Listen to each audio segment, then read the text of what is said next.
साहब सवाल लिख रहे हैं एनपीएस ठीक है या यूपीएस, ये दोनों ही ठीक नहीं है, लेकिन अभी तो हमारे पास दो ही हैं। हम लोग तो ओपीएस की लड़ाई लड़ रहे हैं। ठीक तो दोनों ही नहीं है, लेकिन यह है कि किसके लिए अभी फ़िलहाल जो आदमी रिटायर हो चुका है, क्योंकि एनपीएस में बहुत सारे ऐसे हज़ारों लोग हैं, खास करके ग्रामीण डाक सेवक जीडीएस जिनको कहते हैं, उनकी हज़ारों की तादाद है जिनको रिटायर हुए 4-4, 5-5 साल हो चुके हैं और उनको 1000, 2000, 3000 की पेंशन मिल रही है। तो ओपीएस तो अभी है ही नहीं और 5-7 साल उनको रिटायर हुए भी हो चुका, तो उनके पास मजबूरी है एनपीएस और यूपीएस में से कोई एक स्विच करने के लिए। तो जो बेहतर होगा वो स्विच करेंगे उसमें जिसमें उनको ठीक लगेगा। गोपाल बजरंगी जी, सेंट्रल ऑटोनोमस बॉडी के लिए यूपीएस कब आएगी? देखिए, ऑटोनोमस बॉडीज़ में अभी 30 मार्च 2021 का डेथ एंड डिसेबिलिटी के केस में ओपीएस वाला विकल्प ही लागू नहीं है। अभी 3 मार्च 2023 को जो आदेश जारी किए गए थे जिसमें ये कहा गया था कि अगर नोटिफिकेशन या एम्प्लॉयमेंट जो है वो 22 दिसंबर 2003 से पहले का है तो उनको एनपीएस से ओपीएस में स्विच किया जाएगा। अभी वही नहीं इम्प्लीमेंट हो पाया है, तो यूनिफाइड पेंशन स्कीम को भी आने में ऑटोनोमस बॉडी में वक्त लगेगा। हम तो कोशिश ये कर रहे हैं कि सेंट्रल ऑटोनोमस बॉडीज को भी सेंट्रल गवर्नमेंट एम्प्लॉयज के साथ साथ इंडोर्स कर लिया जाए, ये अलग से व्यवस्था ही खत्म हो जाए, ये अलग से व्यवस्था ही ना रहे। कुमार उत्कल जेना जी का कोई सवाल है, कोई एम्प्लॉय 2026 मार्च को अगर रिटायर होगा, मार्च 2026 को, वो आदमी का पेंशन यूपीएस में कैसे कैलकुलेट होगा? देखो, यूपीएस में पेंशन सेवा वर्ष आधारित है। 2026 में अगर वो रिटायर होगा मार्च में तो उसकी कितने साल की नौकरी, मान लीजिए उसने 22 साल नौकरी की, तो मोटा मोटा 22 दूना 44%, यानी जो एवरेज सैलरी होगी उस साल की उसका 44%, बेसिक का 44% उसकी पेंशन बनेगी और 44% प्लस डियरनेस रिलीफ जिसे डीए या डीआर कहते हो वो, तो उतनी पेंशन बनेगी। ये कैलकुलेशन का फार्मूला होगा। मनीष, सीएपीएफ के बारे में भी तो बताओ। मनदीप हुड्डा जी, क्या बताना है? आप सवाल लिखिए। बीआरओ यानी बॉर्डर रोड ऑर्गेनाइजेशन, आप सवाल लिखिए, मैं बताता हूँ। सीएपीएफ की बात हर रोज उठाता हूँ, हमेशा ये डिमांड करता हूँ कि जो सेंट्रल आर्म पुलिस फोर्सेज हैं या पैरामिलिट्रीज हैं उनको 20 साल में वॉलंटरी रिटायरमेंट दिया जाए, 25 की जगह 20 साल, और डे 1 से पेंशन देने का प्रोविजन किया जाए। इसकी लड़ाई चल रही है, इसकी बात हम लोग बार बार उठाते हैं। और किसी साथी का कोई क्वेश्चन हो तो मैं ले लेता हूं। यूपीएस में एम्प्लॉय कंट्रीब्यूशन कितना वापस होगा, एक सवाल है। देखिए, यूनिफाइड पेंशन स्कीम अगर आप ऑप्ट करते हैं तो आपका कंट्रीब्यूशन प्लस गवर्नमेंट का कंट्रीब्यूशन सारा का सारा सरकार के पास चला जाता है, उसमें से कुछ भी नहीं मिलता। लमसम अमाउंट को कैलकुलेट करने का तरीका एकदम अलग है। लमसम अमाउंट मिलेगा आपका आखिरी महीने का बेसिक प्लस डीए बटे 10, यानी बेसिक प्लस डीए को जोड़ दो, उसका 1/10 निकाल लो, फिर जितने साल की नौकरी है, मान लीजिए 18.5 साल की नौकरी है तो 18.5 को 2 से गुणा कर दो, तो 18 दूनी 36, 37, यानी 37 से गुणा कर दो आपके आखिरी बेसिक प्लस डीए को। ये आपको लमसम अमाउंट मिलता है। हालांकि यूनिफाइड पेंशन स्कीम में भी ये व्यवस्था की गई है कि आप चाहें तो इंडिविजुअल कॉर्पस का 60% तक विड्रॉ कर सकते हैं, यानी कि 10 + 10, क्योंकि इंडिविजुअल कॉर्पस में क्या रह जाएगा, आपका 10% हर महीने का और हर महीने का सरकार का 10%, वहां 14 नहीं रह जाएगा। तो 10 + 10 यानी जो 20% हर महीने की सैलरी है और उस पर जितना ब्याज लगा, यानी इंडिविजुअल कॉर्पस में जितना पैसा होगा उसका 60% तक आप विड्रॉल कर सकते हैं। लेकिन अगर आप 60% विड्रॉल कर लेंगे तो आपकी पेंशन, ऐसे समझिए कि मान लीजिए आपने 25 साल नौकरी की तो आपको पेंशन बनी 50%। आपका बेसिक है, एवरेज बेसिक 12 महीने का 1 लाख रुपया है, तो आपकी पेंशन बनी 50,000 रुपये महीना प्लस डीए या डीआर कह लीजिए, उसको अभी छोड़ देते हैं क्योंकि वो तो प्लस रहेगा ही। अगर आपकी 50,000 बनी बेसिक पेंशन और आपने मान लीजिए टोटल कॉर्पस था इंडिविजुअल कॉर्पस में 1 लाख रुपए और उसमें से आपने 60% निकाल लिया, तो अब बचा 40,000 रुपए, तो वो हो जाएगा 40,000 डिवाइडेड बाई 1 लाख, यानी 40,000 का 4 जीरो काट दिया, 1 लाख का 4 जीरो काट दिया, तो 4/10 यानी कि 4/10 का मतलब हो गया 0.4। यानी आपकी जो 50,000 थी उसको 0.4 से गुणा कर दीजिए, यानी कि वो बची 20,000। अब या आपकी पेंशन बनेगी लास्ट बेसिक की जो बनेगी वो 20,000 प्लस डीआर ये बनेगी। जहां आपकी 50,000 बननी थी वो रह जाएगी 20,000। तो आप देख लीजिए कि 20,000 कितना है, 50,000 का कितना प्रतिशत है, आधे से भी कम है। तो सिंपल सी बात आप समझ जाएंगे। जैसे ही आप विड्रॉ करेंगे वैसे ही आपकी लास्ट बेसिक की जो पेंशन होगी वो कम हो जाएगी। हाँ, आप उसमें से 60% निकाल सकते हैं, बिल्कुल एनपीएस की तरह। देखिए मैं एक बात फिर कहूंगा, जो बड़े एम्प्लॉय हैं, लेवल 8-9 के ऊपर वाले हैं, 7-8 के ऊपर वाले हैं, जिनकी सैलरी ज़्यादा है, वो उनको कोई भी घबराहट नहीं होगी, ना एनपीएस में ना यूपीएस में, क्योंकि उनके पास बड़ा कॉर्पस इकट्ठा हो जाएगा। वो आसानी से तय कर लेंगे कि कॉर्पस छोड़ना है या नहीं छोड़ना है, या कॉर्पस में से इतना % निकाल लेना है। लेकिन जो हमारा छोटा कर्मचारी है, पे लेवल 6, 7, 8 तक का जो कर्मचारी है, और खास करके 1, 2, 3, 4 वाला जो कर्मचारी है, उसके लिए तो कहने के लिए यूनिफाइड पेंशन स्कीम में एश्योर्ड पे आउट मिल भी जाएगा। पे कमीशन का लाभ मिलेगा कि नहीं मिलेगा, इस बात की संभावना बहुत कम है कि मिलेगा। आप मान के चलिए कि उन्हें पे कमीशन का लाभ से बाहर रखने की तैयारी कर ली है सरकार ने, क्योंकि यूनिफाइड पेंशन स्कीम को इन्होंने बोला है फंड बेस्ड पेंशन स्कीम।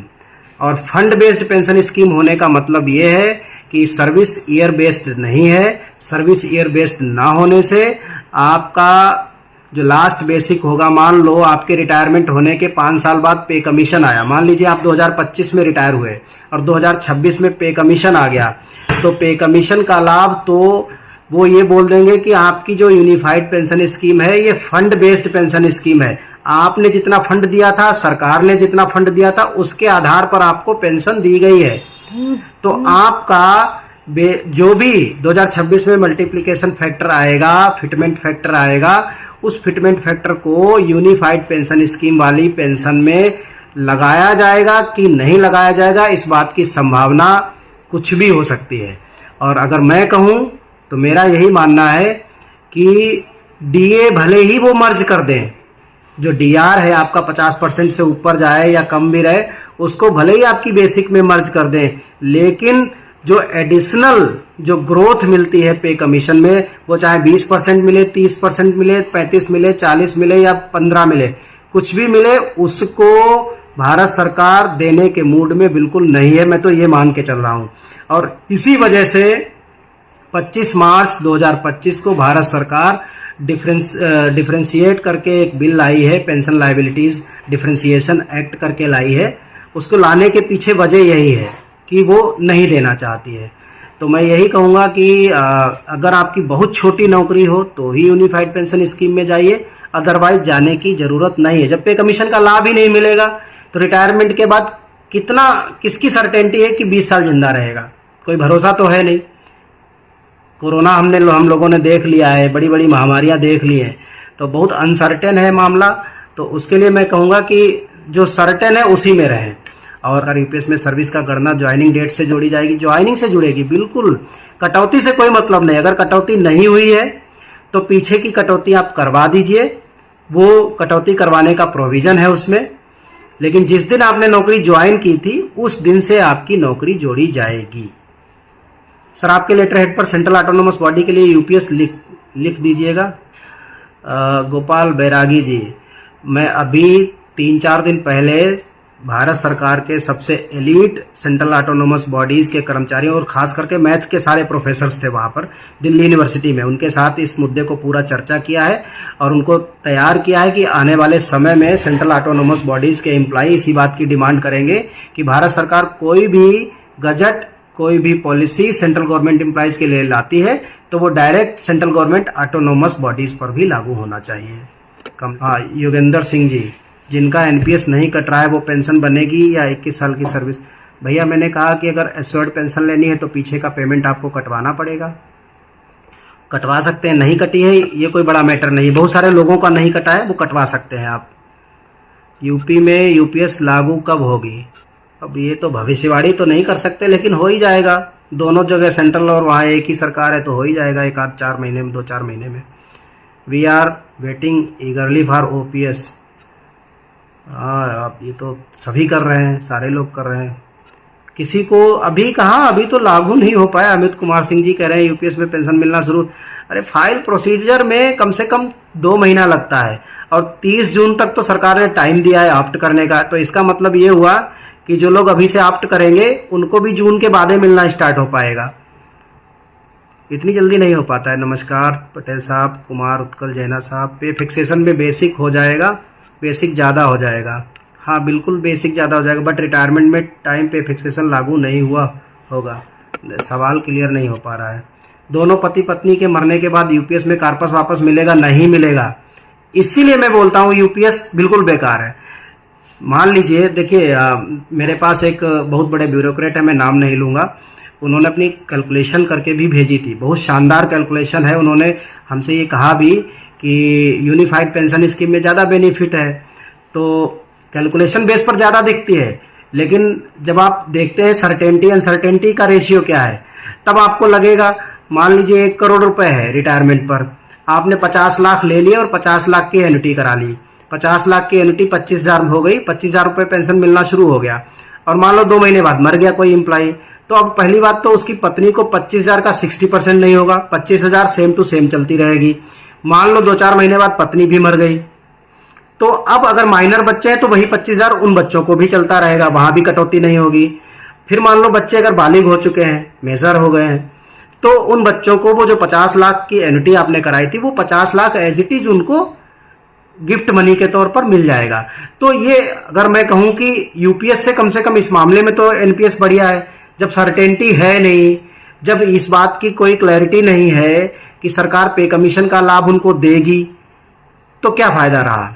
तो कम से कम हम फंड तो लेकर के निकलेंगे, तो हमारी लड़ाई जारी रहेगी ओपीएस की। और यूपीएस में एम्प्लॉय कंट्रीब्यूशन नहीं सवाल देख पाया। हितेंद्र जी नमस्कार। किसी योजना के तहत ही किया है, सरकार ने किसी योजना के तहत। अब कर्मचारी सिर्फ इस समय इसमें फंसा है कि फंड लें या मासिक पेंशन। ये बड़ा कैलकुलेटिव हो गया है मसला हितेंद्र जी। जिसकी जितनी नौकरी पूरी कैलकुलेशन करे, बैठ करके इत्मीनान से 2 बार 3 बार 4 बार 5 बार करे, तब फैसला ले। इसलिए 3 महीना है, अभी जल्दबाजी ना करे कोई साथी, आराम से कैलकुलेशन कर ले तब ले फैसला। मेरा रिटायरमेंट 2050 में है, मुझे एनपीएस में रहना चाहिए या यूपीएस में? साहब 25 साल की लंबी नौकरी है और 4 से 10 साल आपको हो भी चुका है, क्या ज़रूरत है यूपीएस में जाने की, सारा कॉर्पस देने की? थोड़ा और बढ़ा लीजिए कंट्रीब्यूशन। और जब डेथ एंड डिसेबिलिटी में ओपीएस का ऑप्शन खुला ही है, तो हमारी डिमांड अभी भी है कि एक बार रिटायरमेंट पर हमें यही ऑप्शन और मिल जाए, तो हो सकता है एनपीएस में ही हम ओपीएस ले आएंगे। हम क्यों जाएं यूपीएस में? हम पहले क्यों शर्त लगा दें कि हम रिटायरमेंट पे अपना सारा कॉर्पस दे देंगे, और अगर हम विड्रा भी करेंगे 60%, कोई नहीं जानता है कितना पे कमीशन आएगा कि सरकार कल को वो भी बंद कर देगी। राजी रऊफ उल्ला साहब आपका sir, I have consumed 9 years of service till now and 22 years of service is left from now, which option? 22 + 9 31 years। मैं कहूँगा यूपीएस में मत जाओ, आप अभी बने रहो, कुछ करने की जरूरत नहीं है। सरकार ने एनपीएस यूपीएस महाराष्ट्र में जीपीएस इन योजना में कर्मचारी को विभाजित किया है। नहीं, ये तो मैं नहीं मानता। लड़ाई तो चल रही है, कहाँ कमजोर हुई है लड़ाई, और बढ़ रही है, मजबूत हो रही है लड़ाई, और लोग गुस्से में आए हैं। सर ईएल बढ़ाने की मांग याद है या नहीं? तो पे कमीशन की बात है। पे कमीशन पहले फॉर्मली गठित तो हो जाए, इस महीने गठित होना है, इस हफ्ते ही गठित होना है, बल्कि आज कल में कभी भी आ सकता है। देखिए आज मेरे ख्याल से बृहस्पति है, कल शुक्रवार शनिवार रविवार, मुझे उम्मीद है 3-4 दिन में पे कमीशन पर तस्वीर साफ हो जाएगी, कौन चेयरमैन है कौन मेंबर है जी। ठीक है, बहुत बहुत धन्यवाद। और किसी का 37 साल की नौकरी में बने रहिए, एनपीएस में कहीं जाने की जरूरत नहीं है। डेटा मिशन में ही में एचआरए बढ़ेगा नहीं, एचआरए तो पे कमीशन में घटेगा पहले, क्योंकि डीए घट जाएगा ना, तो वो फिर वही आ जाएगा। पहले जो था 9, 18, 27, तो संभवतः वही आएगा। तो बढ़ेगा तो नहीं, 10-20% से ऊपर तो नहीं जाएगा, या तो 9, 18, 27, क्योंकि 7 से नीचे नहीं जा सकता। जो मेरी कैलकुलेशन है उसमें 7% से नीचे नहीं जा सकता, यानी 7 या 21, तो 7 से ऊपर रहेगा तो 8 3 24, यानी 24% से नीचे टॉप क्लास की सिटीज में जा ही नहीं सकता नीचे HRA। तो और हमारे पास पहले ही था 27 था पहले, तो होपफुली कि 9, 18 और 27 ही रहेगा। बहुत कम हुआ तो 8, 16 और 24 होगा। यूपीएस में ऑन ड्यूटी डेथ में ओपीएस है। क्लैरिटी नहीं इस बात पर दिव्येश कोटड़िया जी, इस पर बिल्कुल भी क्लैरिटी नहीं है। यूपीएस में कहीं भी इस बात का जिक्र नहीं किया गया है कि यूनिफाइड पेंशन स्कीम को ऑप्ट कर लेने के बाद अगर रिटायरमेंट से पहले उसकी डेथ हो जाए तो उसके साथ क्या होगा, कोई नहीं जानता। लेकिन पेंशन सेक्रेटरी साहब ने अपने मुंह से हमारे साथ बैठक में कहा था कि वही होगा जो एनपीएस में होता है। तो जब लिखा नहीं है तो कोई बाबू इसको मानेगा नहीं। तो इस पर क्लैरिटी आएगी, सरकार से उसको क्लैरिटी देनी है, भी क्लैरिफिकेशन जारी करेगी। मेरा विद्यालय दिसंबर 2006 में, लेकिन अनुमोदन 98 में हुआ, पुरानी सेवा जोड़ी जाएगी। अगर आप रेगुलर 2000 एनपीएस आने के बाद रेगुलर हुए हैं तो नहीं जोड़ी जाएगी, और अगर पहले हो गए तब तो वैसे ही आपको पीएस में चले गए होंगे। अभी तक तो ऐसा जोड़ा नहीं जाता है, बाकी आगे देखते हैं। यूपी में HRA 1340 रुपये मिलता है। नवीन सिंह राजपूत जी, ये देखो यूपी में HRA ठीक नहीं मिलता है, इसके लिए तो यूपी के संगठनों को लड़ाई लड़नी पड़ेगी। और यूपी के संगठन अगर इस काम को नहीं करा पा रहे हैं तो हम लोग क्या कहें। तो अगर इस मुद्दे को आप लोग उठाते हैं वहाँ आकर के, मैं तो आप ही से कहूँगा कि आप आइए, इस मुद्दे को रखिए, वहाँ पर इंडोर्स कराइए। अगर ये मुद्दा ऐड होता है हमारे संगठन में तो हम आपसे वादा करते हैं कि उत्तर प्रदेश में हाउस रेंट अलाउंस को हम ठीक कराएंगे। ये हम कमिटमेंट कर सकते हैं। Thank you Naveen ji. CAPF के लिए कुछ बोलिए सर। मैं बहुत बार बोल चुका हूँ सुशांत जी, CAPF के लिए मैं बहुत बार बोल चुका हूँ। लड़ाई जारी है। CAPF को 20 साल में वॉलंटरी दिलवाएंगे, ये हमारा कमिटमेंट है। मान के चलता हूँ कि बहुत जल्दी यूनिफाइड पेंशन स्कीम में एक अमेंडमेंट आने वाला है, मैं ये मान के चलता हूँ। एक वॉलंटरी रिटायरमेंट के डे से पेंशन, और दूसरा जो कॉर्पस देने की उन्होंने व्यवस्था की उसको बढ़ाने का। लेकिन देखते हैं कि क्या होता है। जब तक कुछ बदल नहीं जाता तब तक हम तो एक्सेप्ट नहीं कर रहे हैं उसको। मेरा एनपीएस रुपीज़ 11 लाख अभी है, रिटायरमेंट 2047 है, काफ़ी समय है अभी, 25 और 22-47, तो अभी बहुत लंबा समय है। मैं तो कहूँगा कि बने रहिए अभी एनपीएस में। ठीक है, मोहम्मद यूसुफ यातू साहब, आपको भी मैंने देख लिया, नमस्कार। आप सभी साथियों को बहुत बहुत धन्यवाद। जय हिंद, जय भारत कि आपने अपना कीमती वक्त दिया, सुना। 2026 में रिटायर हो रहे हैं उनके लिए फ़ोन कर लीजिएगा, मेरा नंबर है। अब जो भी क्वेश्चन है आप मुझे पर्सनल डाल दीजिएगा, मैं जवाब दूंगा ज़्यादा से ज़्यादा लोगों के सवालों के। Thank you so